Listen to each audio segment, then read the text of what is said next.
All eyes turned to the man in the worn security uniform pushing a cleaning cart through the glass corridors of CyberShield Inc. His faded badge read Marcus Webb, Night Security, and his calloused hands gripped a flashlight where they once flew across keyboards, writing code that governments still couldn't crack a decade later. It was a freezing December night when Marcus Webb, 39 years old, entered the main operations floor of San Francisco's most elite cybersecurity firm.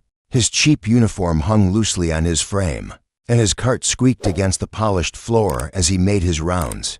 Marcus had worked as night security for 3 years, invisible to the hackers in their expensive hoodies, transparent to the executives who protected billion-dollar corporations, non-existent to the FBI agents who consulted on national security. He walked the same halls where dozens of brilliant minds fought digital wars, his eyes scanning monitors displaying code he once wrote better than anyone alive. The firm was in complete chaos that week. An unknown hacker had breached national security systems and stolen classified data that would be sold on the dark web in 72 hours. Every specialist at CyberShield had failed to trace the attacker or break their encryption. The FBI was threatening to shut down the company if they couldn't solve it. In the main war room, surrounded by holographic displays and quantum computers, Jason Chen paced frantically. "This is a disaster," Jason shouted, running his hand through his perfectly styled hair. He was 42, wore a custom suit that cost more than Marcus's annual salary, and had built CyberShield into a billion-dollar empire. 72 hours. That's all we have before this data hits the dark web and our reputation is destroyed. "Jason, we're doing everything we can," said Rachel Foster, 34, one of the firm's top ethical hackers with a PhD from Stanford. "But this encryption is unlike anything we've seen. It's almost like Phantom's old work." "Don't mention that name," snapped Agent Sarah Mitchell, 45, the FBI agent who had led the task force that captured the legendary hacker a decade ago. "Phantom is rotting in prison where he belongs. This is someone new, actually, Derek Stone." The firm's CTO interrupted. "Phantom was released 3 years ago. Served 8 years of a 15-year sentence for good behavior." The room went silent. "You're telling me," Sarah's voice was ice cold, "that the most dangerous hacker in history is walking free and you didn't think to mention it?" Marcus was cleaning windows in the adjacent hallway, but his ears caught every word. His hands tightened on the squeegee. 3 years of keeping his head down, and his past was still a shadow he couldn't escape. Derek noticed Marcus through the glass. "Hey, security guy, can you clean somewhere else? This is a classified meeting." "Yes, sir," Marcus said quietly, starting to move his cart. "Wait," Derek squinted at him. "Don't I know you from somewhere?" Marcus's heart nearly stopped. "I don't think so, sir." "No, I definitely." Derek pulled out his tablet and did a quick search. His eyes widened. "Holy shit, you're Marcus Webb. You're Phantom." Every head in the war room turned. Rachel stood up so fast her chair fell over. "The Phantom? The guy who stole $200 million and crashed half the banking system." "I served my time," Marcus said, his voice barely above a whisper. "I'm just trying to make an honest living." "Honest?" Jason laughed bitterly. "You're the most dishonest person in the building. You're a convicted felon." "Sarah, did you know about this?" Sarah's face had gone pale. "Marcus Webb, I arrested you myself. How the hell did you end up working here?"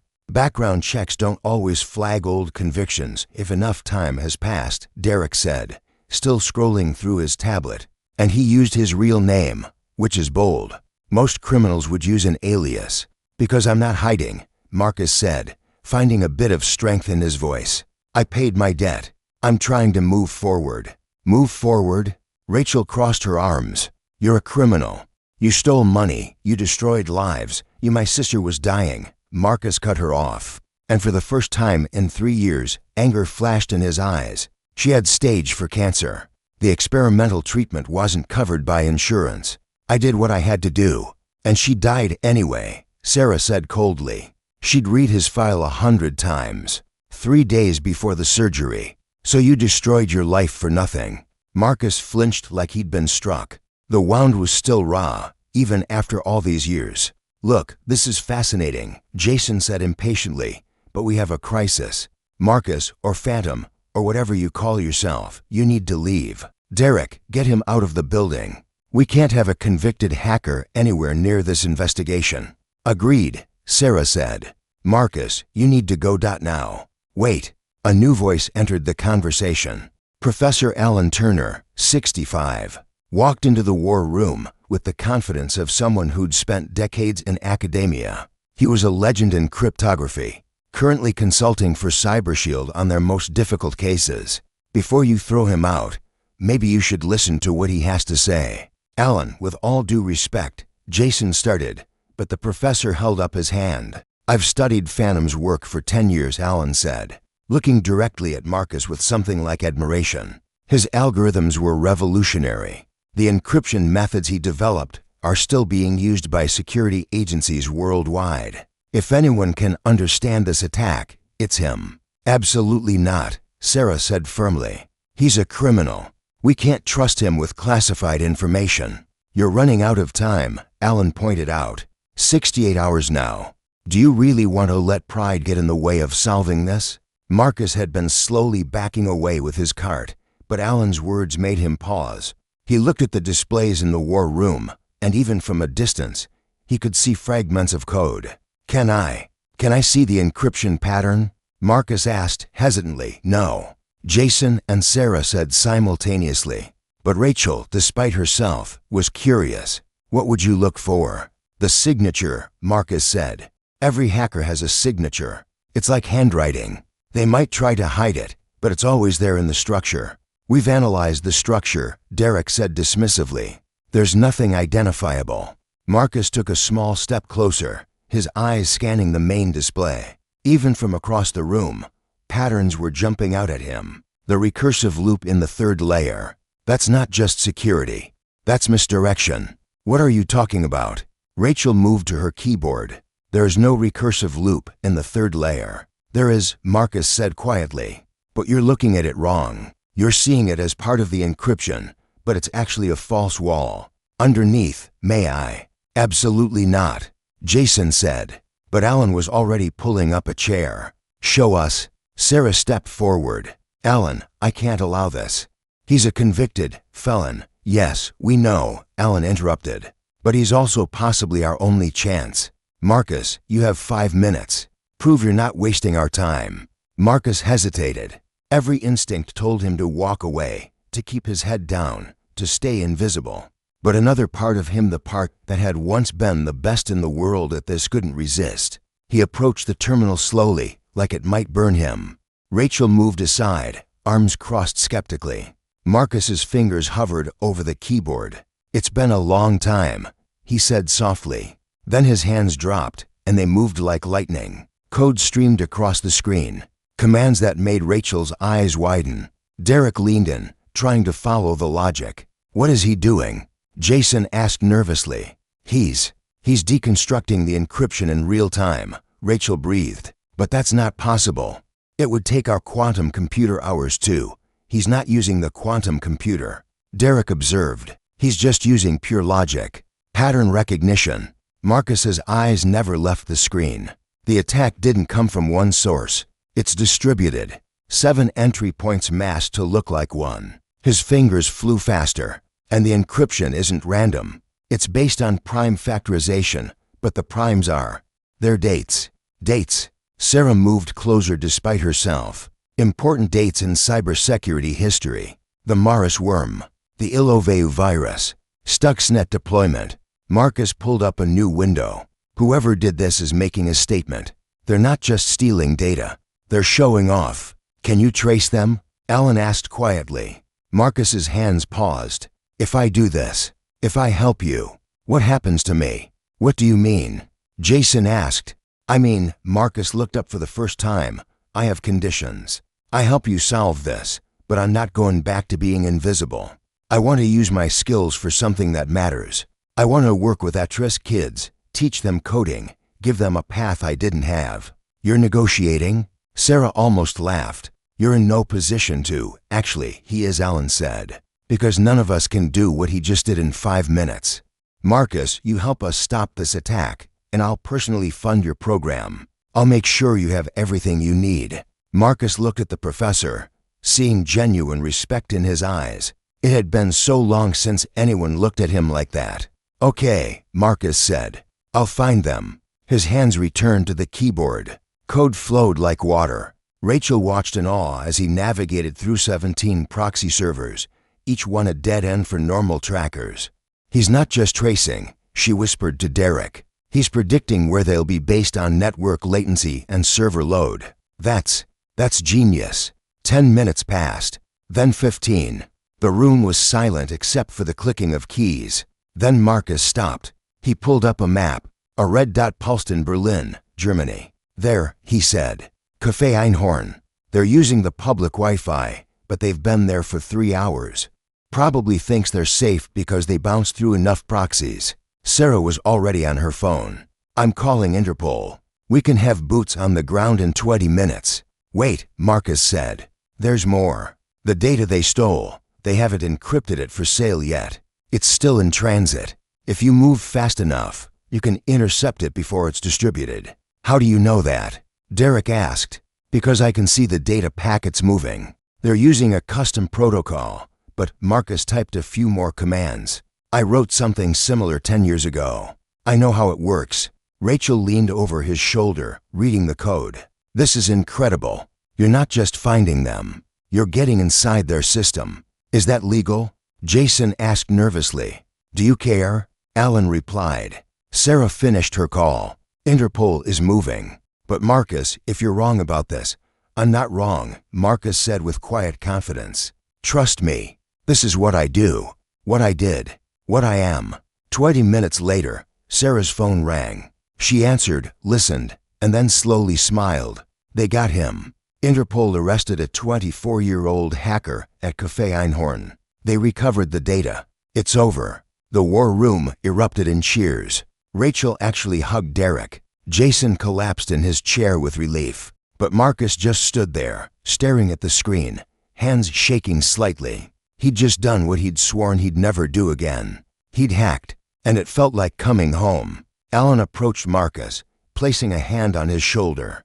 "That was extraordinary work. You saved countless lives tonight. National security data in the wrong hands could have been catastrophic." Marcus nodded but didn't smile. "I broke my parole conditions. Convicted hackers aren't supposed to touch computers for any reason. My parole officer finds out. I go back to prison. Then we make sure that doesn't happen," Alan said firmly. "Jason, Sarah, we need to have a conversation about Marcus." Jason was still processing everything. In 15 minutes, did what our entire team couldn't do in 3 days. "Because he's Phantom," Rachel said, and for the first time, there was respect in her voice instead of contempt. "He's the real deal. I've read about his work in textbooks, but seeing it live, that's something else entirely." "He's also a felon who just violated his parole," Sarah pointed out, though her voice lacked its earlier conviction. "I should be arresting him right now." "For what?" Alan challenged. "For helping prevent a national security disaster. For using his skills to protect rather than harm." "Sarah, you're smarter than this. The law isn't black and white." "The law is exactly black and white," Sarah countered. "That's the whole point of law." "Then maybe the law needs to evolve," Derek said, surprising everyone. "Look, I was ready to throw him out 10 minutes ago. But what he just did, that's the kind of talent we need, not locked away in a cell." Marcus listened to them debate his fate like he wasn't standing right there. It was familiar, dehumanizing. He'd experienced it throughout his trial, his imprisonment, his parole hearings. "Can I say something?" Marcus asked quietly. Everyone stopped talking. "I don't want special treatment. I don't want you to bend rules for me. But Professor Turner is right. I want to use what I know to help people. Kids who are heading down the same path I took. Kids who think hacking is just about breaking things, not understanding it can build things too." "Noble speech," Sarah said, but her tone was softer. "But actions matter more than words. You've helped us once. That doesn't erase $100 million in theft." "I know," Marcus said. "I'm not asking you to erase anything. I'm asking for a chance to balance the scales. To spend the rest of my life doing more good than the harm I caused." Jason stood up and walked to the window, looking out at the San Francisco skyline. If we do this, and I'm not saying we are, but if we do this, we'd need ironclad protections, legal frameworks, oversight. I can't have the FBI raiding us because we employed a convicted hacker. I have connections at the Bureau, Sarah said slowly. There are precedent cases. Hackers who've been recruited to work for law enforcement. White hat programs. If Marcus agrees to certain conditions, monitoring, regular check-ins, it could work. You'd vouch for him? Alan asked, surprised. The agent who arrested him? Sarah looked at Marcus for a long moment. I arrested him because he broke the law, but I also read his file. I know why he did it. His sister, Emma Webb, 29 years old, stage for pancreatic cancer. He exhausted every legal option before he turned to crime. That doesn't excuse what he did, but it explains it. Marcus felt his throat tighten at the mention of his sister's name. She died 3 days before the surgery. 3 days. If I'd been faster, if I'd gotten the money sooner, you'd still be in prison, Sarah said bluntly. But your sister might be alive. And her son, your nephew, wouldn't have grown up in the foster system blaming you for his mother's death. The room fell silent. Marcus turned away, not wanting them to see the tears forming. Her son, Rachel asked gently. You have a nephew? Ethan, Marcus said, his voice rough. He's 16 now. Lives with a foster family in Oakland. I've tried to reach out, but he won't see me. Can't blame him. His mom told him I'd save her, and I failed. That's not fair, Derek said. You did everything you could. Did I? Marcus turned back, anger flashing. I stole from hundreds of people. I crashed banking systems. I caused a mini financial crisis. And for what? Emma still died. Ethan still lost his mother. And I lost 10 years of my life. So no, I didn't do everything I could. I did everything wrong. Alan stepped forward. Marcus, listen to me. Guilt is a heavy burden, but it doesn't have to be a permanent one. You made mistakes. You paid for them. Now you have a chance to transform that pain into purpose. How? Marcus asked. How do I fix something so broken? One line of code at a time, Alan said. One kid at a time. One choice at a time. You start small. You build. You prove that people can change. Jason cleared his throat. Okay. Here's what I'm willing to do. Marcus, you work for us as a consultant on an extremely probationary basis. You don't touch any computers unsupervised. You work with Rachel as your partner. She monitors everything you do. You meet weekly with Sarah to ensure you're complying with all legal requirements. And in your free time, you develop this youth program Alan mentioned. I'll fund it, Alan said immediately. And I'll help you build the curriculum. Teach these kids not just how to code, but why ethics in technology matters. Rachel nodded. I'll help too. I actually volunteer at a community center in Oakland. We could start there. Oakland. Marcus's head snapped up. That's where Ethan is. Then maybe, Rachel said carefully, this is your chance to rebuild that bridge too. He won't see me, Marcus said bitterly. I've tried. Letters, emails, showing up at his school. He wants nothing to do with me. Then don't make it about you, Derek suggested. Make it about the work. Build this program. Help kids like him. Maybe when he sees you're serious about changing lives, he'll give you a chance. Sarah pulled out her phone. I'm going to make some calls. Set up a meeting with my supervisor. If we're doing this, we need it legitimized immediately. No gray areas. Agreed, Jason said. Alan, work with our legal team. Rachel, start vetting locations for this program. Derek, you'll need to set up isolated systems for Marcus to work on. Air gap from our main networks until we're absolutely certain there are no security risks. What about me? Marcus asked. What do I do? Jason looked at him directly. You prove us right for believing in you. You show up every day. You do the work. You don't screw this up. Because if you do, it's not just you who falls. It's everyone in this room who vouched for you.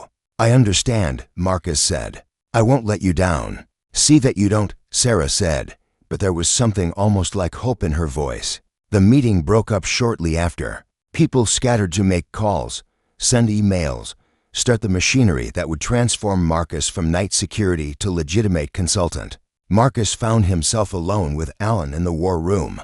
Why? Marcus asked. Why are you doing this for me? You don't know me, but I know your work Alan said. I've studied it for years, and I've seen brilliant minds destroyed by the system because we're better at punishment than rehabilitation. I don't want to see that happen again. I destroyed myself, Marcus said. The system just locked the door. Maybe, Alan said. But the system also made it nearly impossible for you to rebuild. 3 years as a security guard, probably making minimum wage. No one willing to give you a real chance. That's not justice.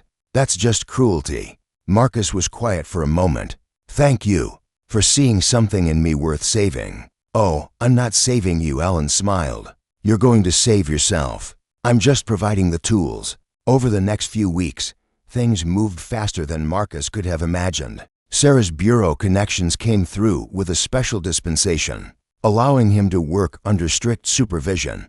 Jason's legal team drafted contracts so airtight they could withstand any scrutiny. Rachel became his shadow, watching every line of code he wrote, every system he accessed. At first it was awkward, but gradually they developed a rhythm. You write code like you're composing music, Rachel observed one day.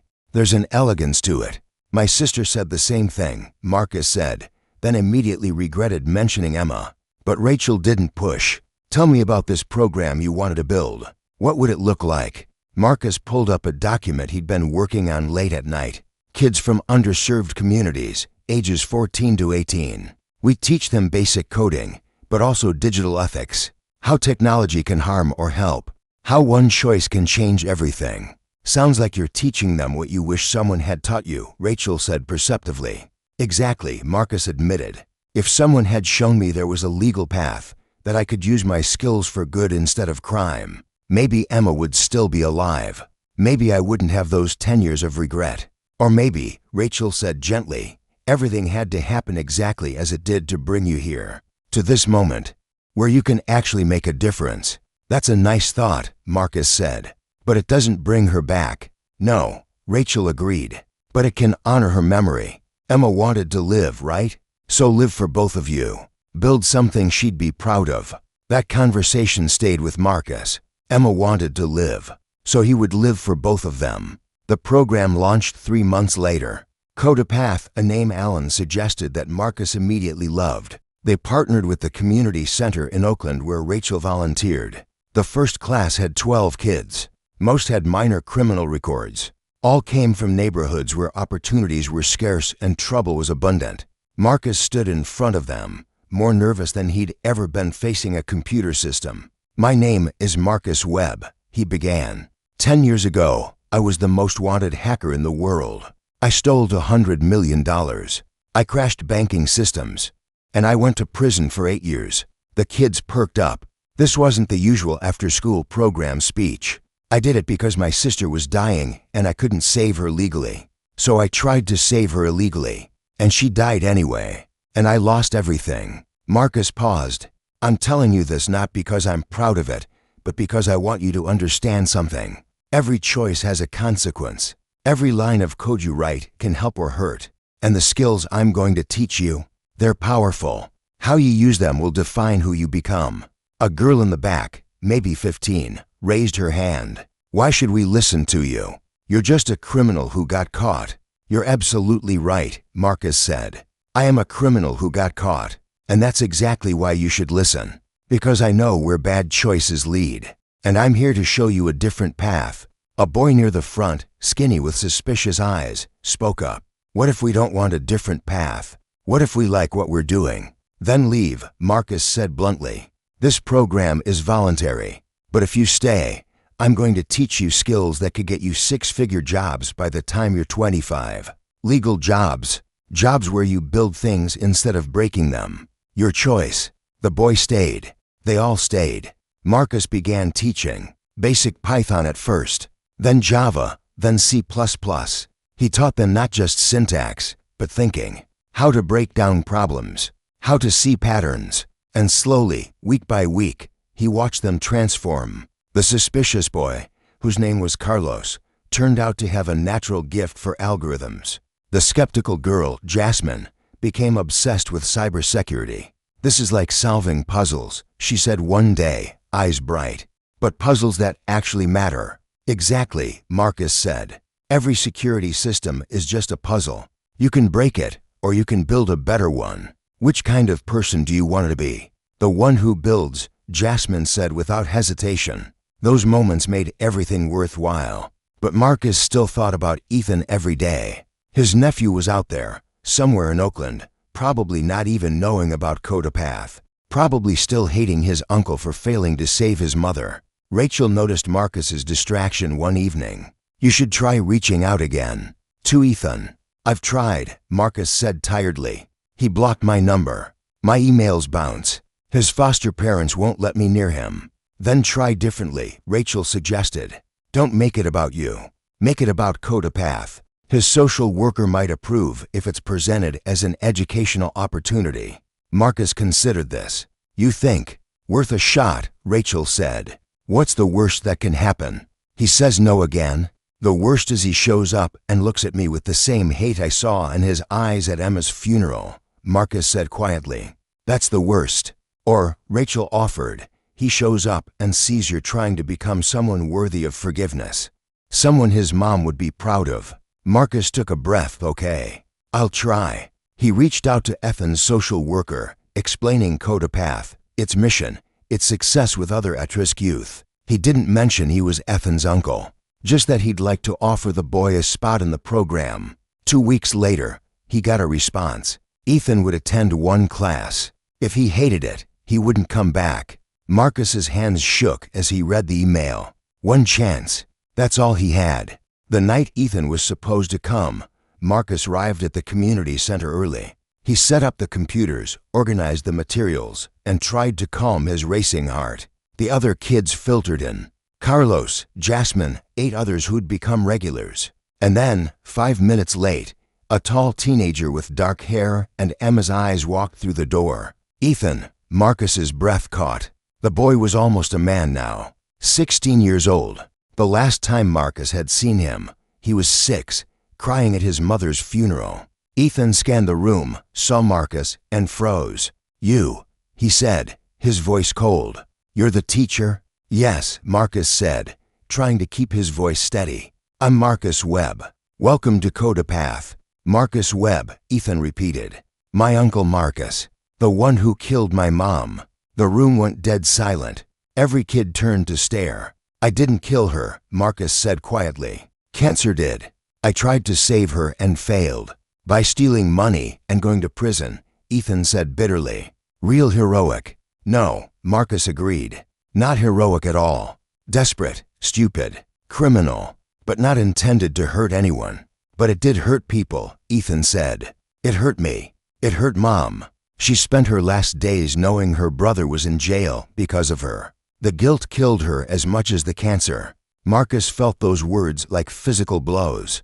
I know, and I'm sorry. More than you'll ever know. Sorry doesn't bring her back, Ethan said. Sorry doesn't give me my childhood back. Sorry doesn't, his voice broke. Sorry doesn't fix anything. You're right, Marcus said. It doesn't, but maybe I can do something that does fix things, for you, for other kids. That's why I started this program. To make yourself feel better? Ethan asked. No, Marcus said honestly. To make myself be better. There's a difference. Ethan stood there, anger and pain warring on his face. The other kids watched, not sure whether to leave or stay. Jasmine spoke up. Mr. Webb is a good teacher. He's helped me a lot. Maybe you should give him a chance. Stay out of this, Ethan snapped. Then, to Marcus, I came because my social worker said it would look good on my record. I need community service hours.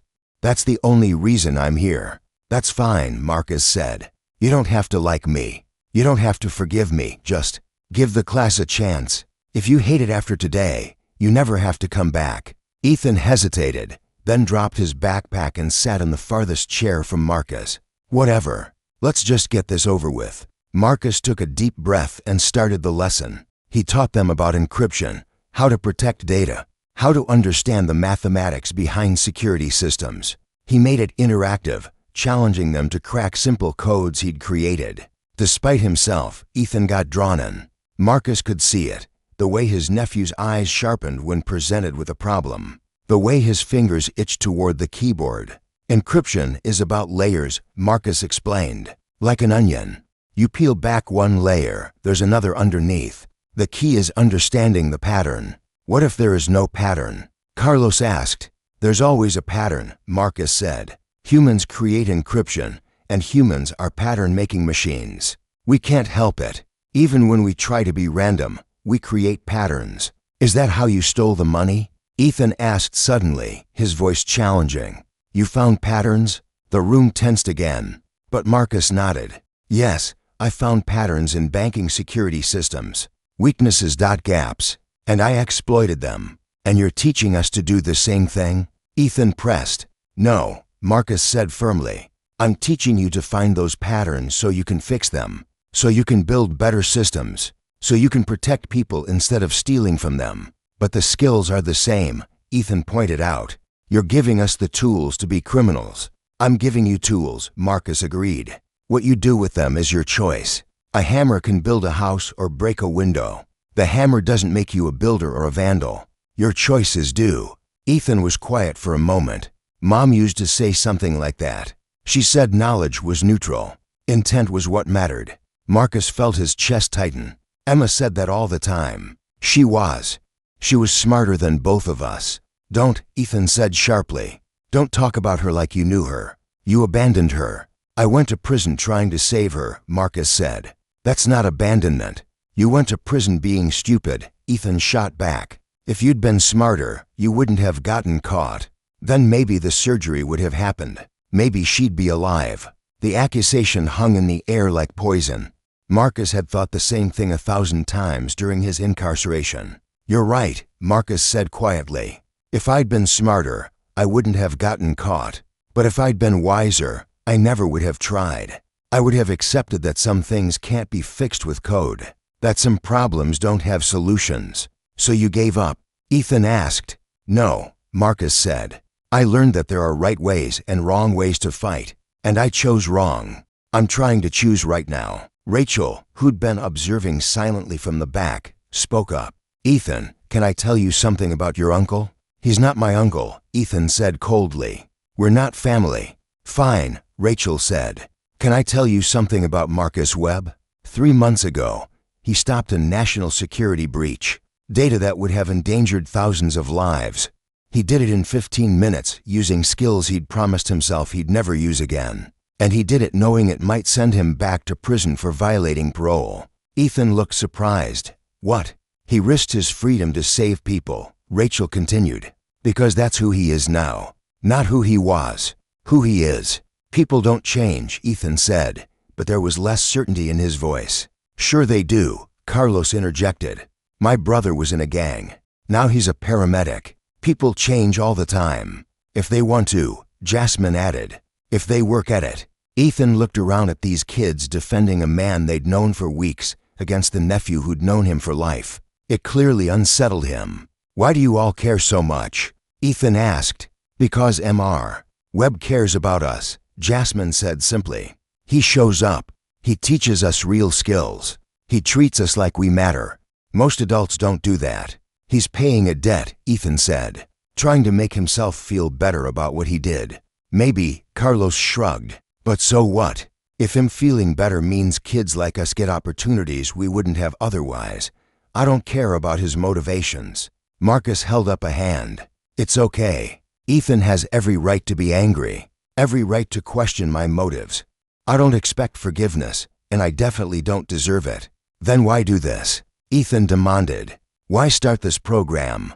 Why try to contact me? Because, Marcus said, your mom made me promise something before she died. I visited her in the hospital the day before they arrested me. She was so weak she could barely speak, but she made me promise that if anything happened to her, I'd look after you. I'd make sure you had opportunities. I'd be there for you. Well, you failed, Ethan said, his voice breaking. You weren't there. You were in prison. I know, Marcus said. I failed her. I failed you. But I'm trying now. Maybe too late, maybe pointlessly, but I'm trying. Ethan stood up abruptly. I need air. He walked out of the classroom. Marcus started to follow, but Rachel stopped him. Give him space. Let him process. What if he doesn't come back? Marcus asked. Then he doesn't come back, Rachel said. You can't force this, Marcus. He has to choose it. The class continued, but Marcus's heart wasn't in it. He taught mechanically, his mind on the angry teenager outside. When the session ended and the kids filed out, Marcus found Ethan sitting on the curb outside the community center. I thought you left, Marcus said carefully. I was going to, Ethan said. But then I realized I don't have anywhere better to go. Foster home's not exactly fun. Marcus sat down beside him, maintaining distance. I tried to get custody of you after I got out. But with my record, I know, Ethan said. My social worker told me. Said some convicted felon was trying to claim kinship. I'm not just some felon, Marcus said. I'm your uncle, Emma's brother. That means something, does it? Ethan asked. Because from where I'm sitting, blood didn't mean much when you chose crime over family. I chose crime for family, Marcus said. I know that doesn't make it right, but it was never about abandoning Emma or you. It was about trying to save her. With stolen money, Ethan said flatly. Yes, Marcus admitted. With stolen money. Because legal avenues had failed. Because insurance companies valued profit over her life. Because the system is broken and I didn't know any other way to fight it. So you became a criminal. So I became desperate, Marcus corrected. There's a difference. They sat in silence for a moment. Then Ethan asked, did she suffer? At the end, Marcus's throat tightened. No. She was on heavy pain medication. She just slept more and more until she didn't wake up. I was in custody by then. They wouldn't let me go to the funeral. I know, Ethan said quietly. I looked for you there. I was 6 and I didn't understand why Uncle Marcus wasn't there. Mom's lawyer told me you were unavailable. I didn't know that meant prison until I was older. I'm sorry, Marcus said. For all of it. For failing her. For failing you. For 10 years of absence. Stop apologizing, Ethan said, but his voice was tired rather than angry. Just tell me about her. The social workers and foster parents don't know anything real. They just know medical records and death certificates. I want to know who she was. Marcus felt tears threatening. She was brilliant. Not just smart, brilliant. She could have been anything. Doctor, scientist, engineer. But she chose to be a social worker because she wanted to help people directly. Like you're doing now, Ethan observed. Yeah, Marcus said. Like I'm trying to do now. She always saw the best in people, even when they didn't deserve it. Like you, Ethan asked. Especially like me, Marcus said. She believed I could be better than I was. I'm finally trying to prove her right. Ethan was quiet, processing.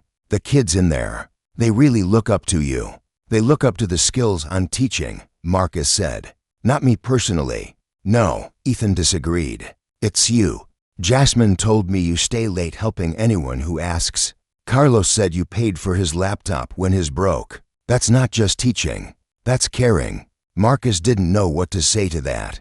I'll come back, Ethan said finally. To the classes. Not for you, for me. Because I need the credits and because maybe I want to learn this stuff. That's all I ask, Marcus said. But don't expect us to be family, Ethan added quickly. Don't expect me to forgive you or call you uncle or any of that. I won't, Marcus promised.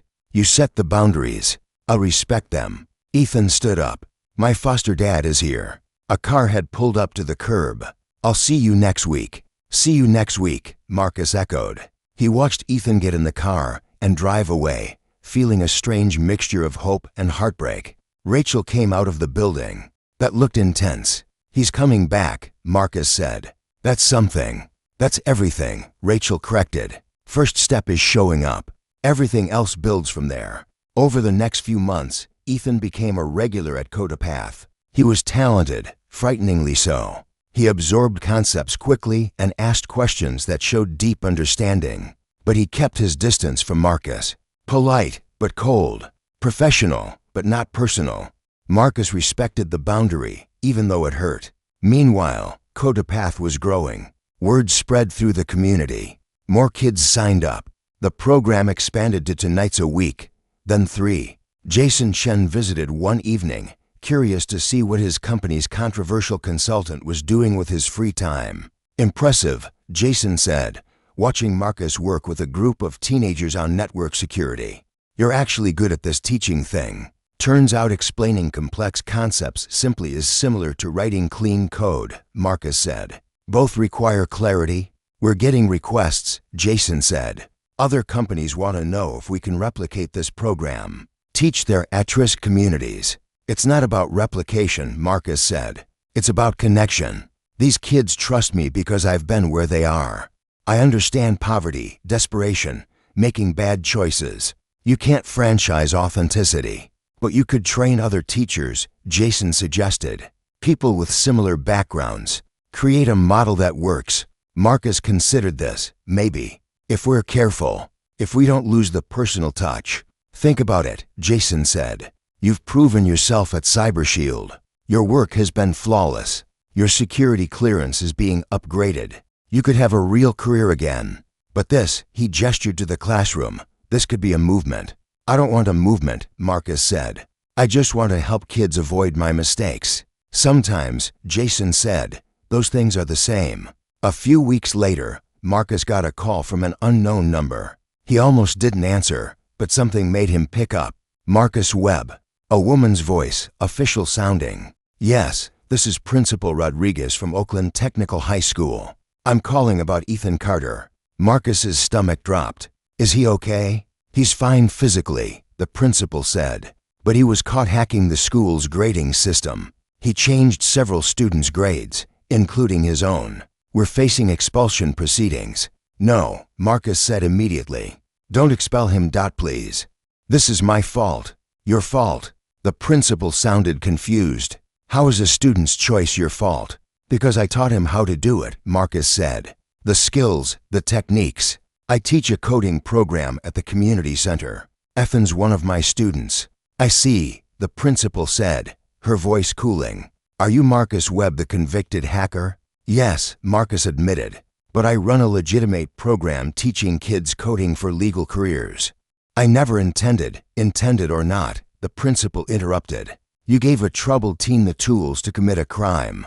We're going to have to involve the police. Can I talk to him? Marcus asked.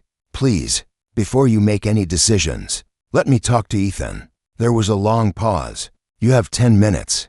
Come to the school. Marcus drove faster than he should have, his mind racing. This was his worst nightmare, his influence pushing Ethan toward crime instead of away from it. When he arrived, Ethan was sitting outside the principal's office, looking defiant and scared in equal measure. What were you thinking? Marcus demanded, sitting beside him. I was thinking half these grades are bullshit, Ethan said. Teachers who grade based on who they like rather than actual work. I was fixing an injustice. By committing a crime? Marcus asked. By using the skills you taught me, Ethan shot back. You said knowledge was neutral. That intent mattered. My intent was justice. No, Marcus said firmly. Your intent was revenge. There's a difference. Justice works within systems to change them. Revenge breaks systems because they didn't work for you. Like you broke banking systems? Ethan asked. Marcus took a breath. Yes, exactly like that. And look where it got me. 8 years in prison. 10 years of being unemployable. A lifetime of regret. Is that what you want? I want people to take me seriously, Ethan said. I'm tired of being the foster kid. The one without parents. The one everyone pities. So you became the one they'll arrest, Marcus said. Great plan. At least they'll notice me, Ethan said bitterly. Marcus felt like he was looking in a mirror of his younger self. I notice you. Rachel notices you. The other kids at Codapath notice you. We see your talent, your potential. Why isn't that enough? Because you're all connected to Mom somehow, Ethan said. You knew her, you failed her, you're trying to make up for it through me. I want someone to see me. Not Emma's leftover kid. Marcus was silent for a moment. You're right. I did fail Emma, but you're not her leftover anything. You're Ethan Carter, and you're brilliant and angry and scared and talented. And you're about to throw all of that away for what? To change some grades? It wasn't just about grades, Ethan said quietly. There's a kid in my class, Miguel. He's undocumented, applying for scholarships, but they're biased towards citizens. I changed the records to make him eligible. Marcus closed his eyes. Of course, Ethan's crime was rooted in trying to help someone. Just like Emma. just like Marcus himself. That doesn't make it right, Marcus said, but it makes it understandable. We need to fix this. Legally. How? Ethan asked. They want to expel me. Probably press charges. Then we tell them everything, Marcus said. We explain why you did it. We get Miguel legitimate help through proper channels. And you accept consequences for breaking the rules while trying to change them. I'll have a criminal record, Ethan said. Probably, Marcus agreed, but a juvenile record, which can be sealed. And if you're lucky, the principal will see this as a teaching moment rather than just punishment.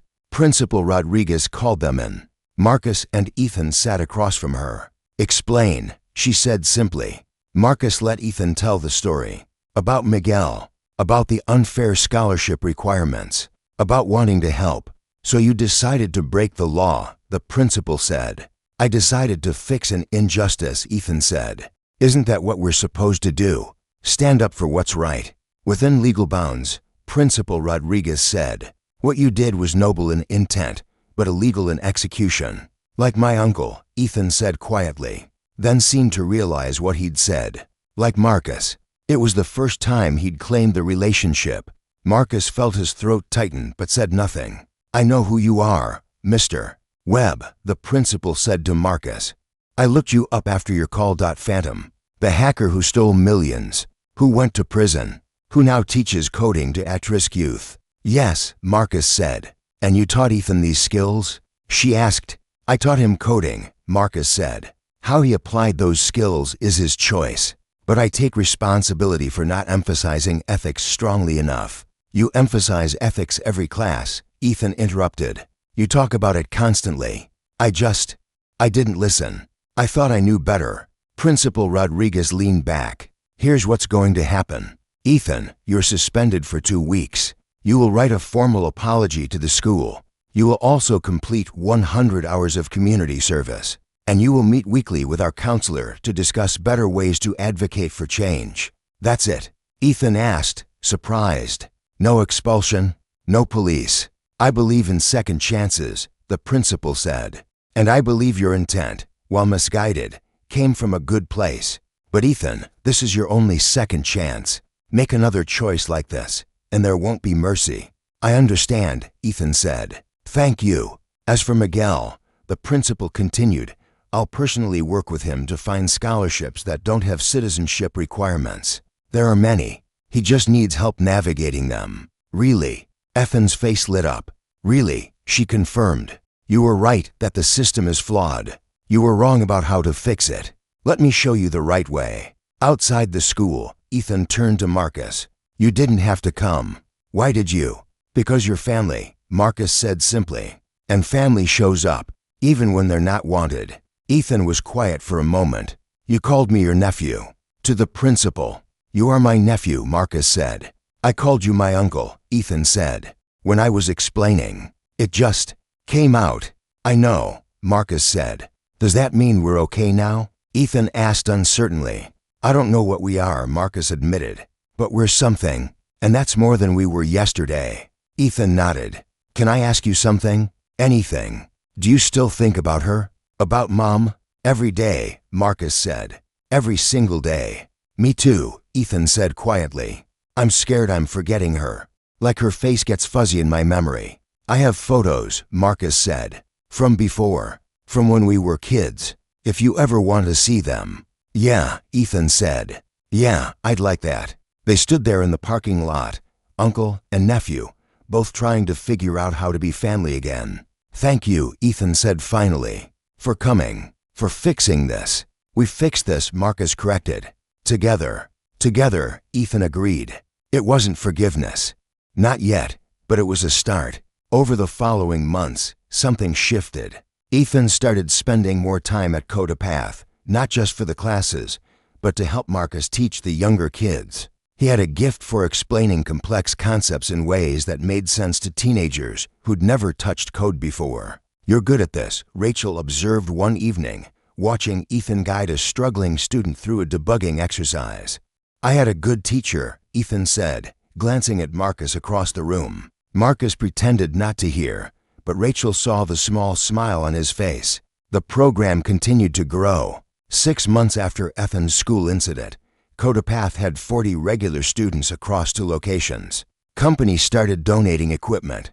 Universities offered scholarships specifically for Codapath graduates. Jasmine was the first success story. She got accepted to UC Berkeley's computer science program with a full scholarship. The day she found out, she ran into Codapath screaming with joy. "I did it," she yelled, waving the acceptance letter. "I'm going to college." The whole class erupted in celebration.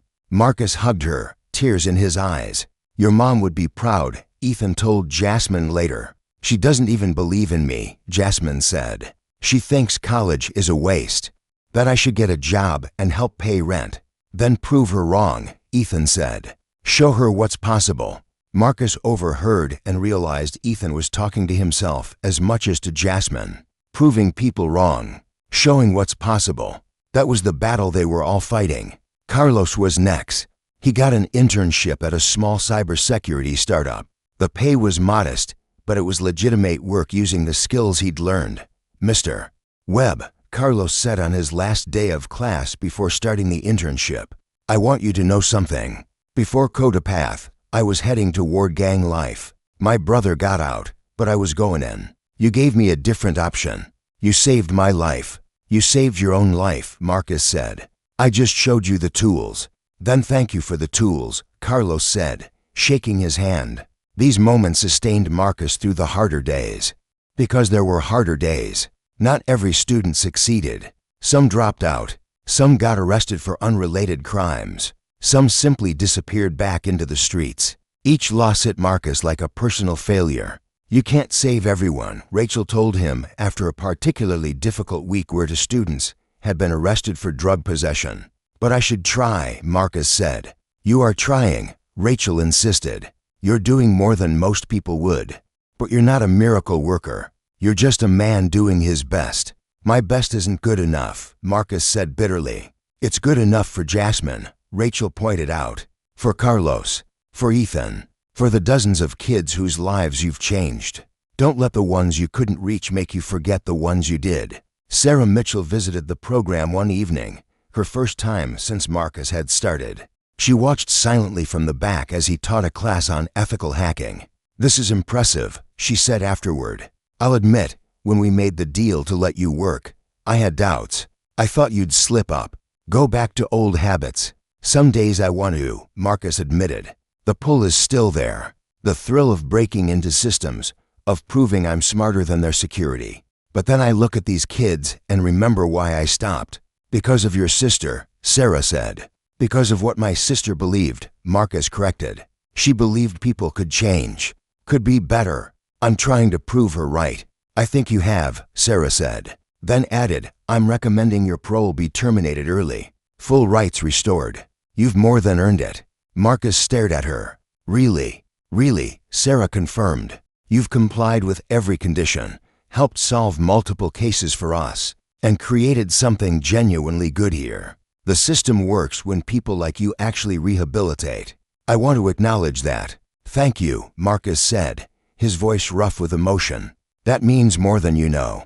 Just don't make me regret it," Sarah said with a slight smile. "I won't," Marcus promised. The news of his parole ending early spread through Codapath. The students threw an impromptu celebration. "You're free," Jasmine exclaimed. "Completely free." "I've been free for 3 years," Marcus pointed out. "No," Ethan said quietly. "You've been on parole for 3 years. Now you're actually free. There's a difference." Marcus looked at his nephew and saw understanding there. Ethan knew about restrictions, about feeling trapped, about wanting more than the system allowed. "You're right," Marcus said. "Now I'm free. And you know what I'm going to do with that freedom." "What?" several students asked. "Expand Codapath to 3 more cities," Marcus announced. "I've been talking with the mayor's office. They want to fund programs in San Jose, Sacramento, and Los Angeles. We're going national." The room erupted in cheers. "But I can't do it alone," Marcus continued. "I need teachers. People who understand where these kids come from. People who've made mistakes and learn from them." He looked directly at Ethan. "I need people I trust." Ethan's eyes widened. "Are you asking me to help run Codapath?" I'm asking you to be my partner, Marcus said. You're 18 next month. Legal adult. You could defer college for a year. Help me build this thing properly. Then go to school with real-world experience and a leadership role on your resume. Ethan looked overwhelmed. I don't know if I'm ready for that. Neither was I, Marcus said. But we learn by doing. What do you say? Ethan glanced around the room at all the faces watching him. Kids he'd helped, students who looked up to him, a community he'd become part of. Mom would want me to do this, Ethan said finally. She always said the best way to honor her would be to help others. So, yes, I'm in. Marcus crossed the room and pulled Ethan into a hug. His nephew stiffened for just a moment, then relaxed and hugged him back. Thank you, Marcus whispered, for giving me a second chance. Thank you for taking it, Ethan replied. 1 year later, CodaPath operated in 5 cities with over 200 students. Marcus had been featured in tech magazines as a redemption story. Companies were hiring CodaPath graduates specifically because of the program's reputation. But the moment that mattered most came on a quiet Tuesday evening. Marcus was at the original Oakland location, helping a new student with Python basics when someone tapped his shoulder. He turned to find an older woman, maybe 60, with kind eyes and worn hands. Are you Marcus Webb? She asked. Yes, Marcus said cautiously, used to people recognizing him from his criminal past. I'm Anna Rodriguez, she said. Miguel's grandmother. Marcus recognized the name. Miguel, the undocumented student Ethan had tried to help by hacking the school system. Is Miguel okay? Marcus asked immediately. He's wonderful, Anna said, her eyes filling with tears. He got a full scholarship to Stanford. Full ride. He starts in the fall. That's incredible, Marcus said sincerely. It's because of you, Anna continued. Because your nephew tried to help him, and you stopped him from doing it the wrong way. And the principal found the right resources. Miguel has a future now. A real future. I'm so glad, Marcus said. Anna took his hands. But I also came to tell you something else. My daughter, Miguel's mother, she died 2 years ago. Cancer. We couldn't afford treatment. We tried everything, but she trailed off. Marcus felt his chest tighten. I'm so sorry. I know about your sister, Anna said. I know what you tried to do for her. And I want you to know, you're doing it right now. Saving people. Maybe not with money, but with opportunity. With hope. My Miguel has hope because of what you built here. Marcus couldn't speak. He just nodded, tears streaming down his face. Anna hugged him. Thank you. For everything. After she left, Marcus sat alone in the classroom for a long time. He thought about Emma. About the choices he'd made. About the price he'd paid. About the life he'd built from the ashes. Rachel found him there an hour later. You okay? She asked, sitting beside him. Anna Rodriguez came by, Marcus said. Miguel's grandmother. The kid Ethan tried to help. Yeah, Marcus said. She thanked me. Said I was saving people. And I realized something. What? I couldn't save Emma, Marcus said. No matter how much money I stole, how many systems I hacked, I couldn't save her. But maybe I can save her legacy. By helping kids like Miguel, like Ethan, like all of them. You're not just saving her legacy, Rachel said gently. You're creating your own. Our own, Marcus corrected. This isn't just me. It's you, Alan, Jason, Sarah, Ethan. Everyone who believed a convicted felon deserved a second chance. Speaking of second chances, Rachel said with a smile, I have news. Remember how you always talk about creating a protection system for schools and small businesses? The free cybersecurity program? Marcus asked. It's still theoretical. We'd need millions in funding. Not anymore, Rachel said, pulling out her phone. I just got off a call with the Gates Foundation. They want to fund it, fully, $10 million over 5 years. Marcus stared at her. What? They've been watching CodaPath's success, Rachel explained. They want to expand the model. Free security for 5,000 schools and 10,000 small businesses. Training programs for ex-convicts with tech skills. Everything you've talked about. Marcus couldn't find words. That's incredible. That's your legacy, Rachel said. You turned one of the worst things you ever did into one of the best things happening in tech education. That's not just redemption, Marcus. That's transformation. 5 years after that rainy night when a security guard identified a hacking pattern no one else could see, Marcus stood on a stage at a tech conference. People ask me how I went from most wanted hacker to running a national education program. He told the audience of hundreds. The truth is, I didn't go from one to the other. I'm still both. I'm still the person who made terrible choices, who hurt people, who failed the person I loved most. But I'm also the person who learned from those choices, who tries every day to do better, who found purpose in helping others avoid my mistakes. He paused, scanning the crowd. In the front row sat Ethan, now 21 and managing CodePath's Los Angeles branch. Beside him were Jasmine, graduating from Berkeley next month, and Carlos, now a cybersecurity specialist at a Fortune 500 company. The code we write defines what's possible, Marcus continued. But the choices we make define who we are. I wrote code that broke systems. Now I write code that builds futures. The skills are the same. The intent is different, and that makes all the difference. The audience applauded, but Marcus wasn't finished. I want to tell you about my sister, Emma Webb, he said, his voice thick with emotion. She died because I couldn't save her. But her death taught me something crucial. We save people not by fixing their problems, but by giving them tools to fix their own. Emma believed everyone deserved a chance. She believed in second chances, third chances, infinite chances for people to become better. CodePath exists because she believed that, and because a lot of people took a chance on someone who didn't deserve it. He looked at the front row again. I see the people who gave me those chances. My nephew Ethan, who had every right to hate me but chose to work alongside me instead. Rachel Foster, who monitored my every keystroke until she trusted me to work independently. Professor Alan Turner, who saw potential instead of just past mistakes. Agent Sarah Mitchell, who arrested me and then advocated for my parole. And hundreds of students who trusted a convicted felon to teach them skills that could change their lives. Marcus took a breath. The most important code we write isn't in computers.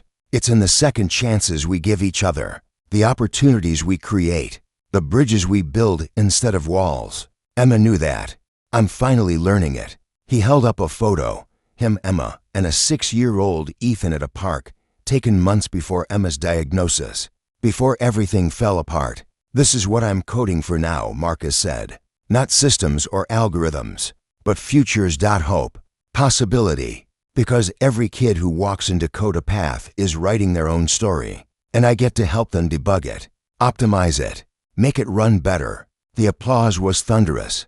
People stood, but Marcus only had eyes for Ethan, who was crying openly, smiling through tears. After the conference, they went to Emma's grave together. It had become an annual tradition, Marcus, Ethan, and often some CodePath students. Hi, Mom, Ethan said, kneeling by the headstone. Uncle Marcus gave another speech. He was pretty good. Pretty good, Marcus protested. I crushed it. Ethan laughed. Okay, you crushed it. Happy, your mom would have hated all the attention, Marcus said, placing flowers. She always preferred working quietly in the background, but she'd love what you built, Ethan said. The program. The lives changed. She'd be proud. You think? Marcus asked.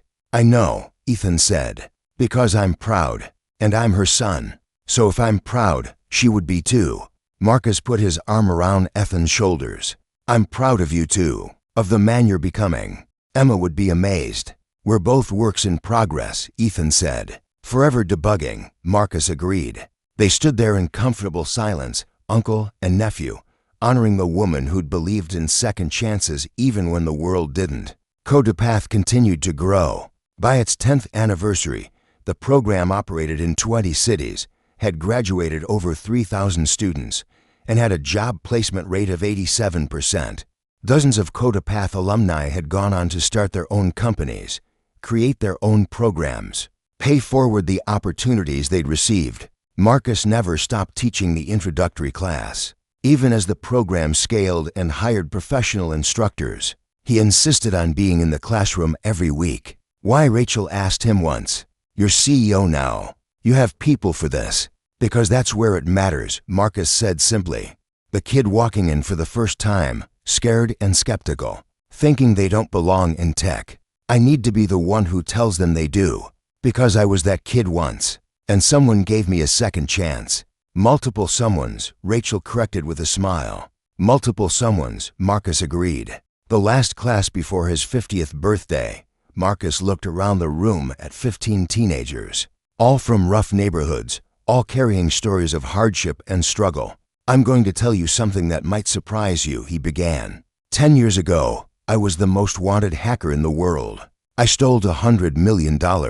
I went to prison for 8 years, and I lost the person I loved most because I couldn't save her. The kids leaned in. This was always the hook. I'm telling you this because I want you to understand something crucial, Marcus continued. Your past doesn't define your future. Your mistakes don't have to be your identity. You can transform pain into purpose, failure into fuel, regret into redemption. But how? A girl in the back asked. How do you actually do that? Marcus smiled. One line of code at a time. One choice at a time. One day at a time. You show up.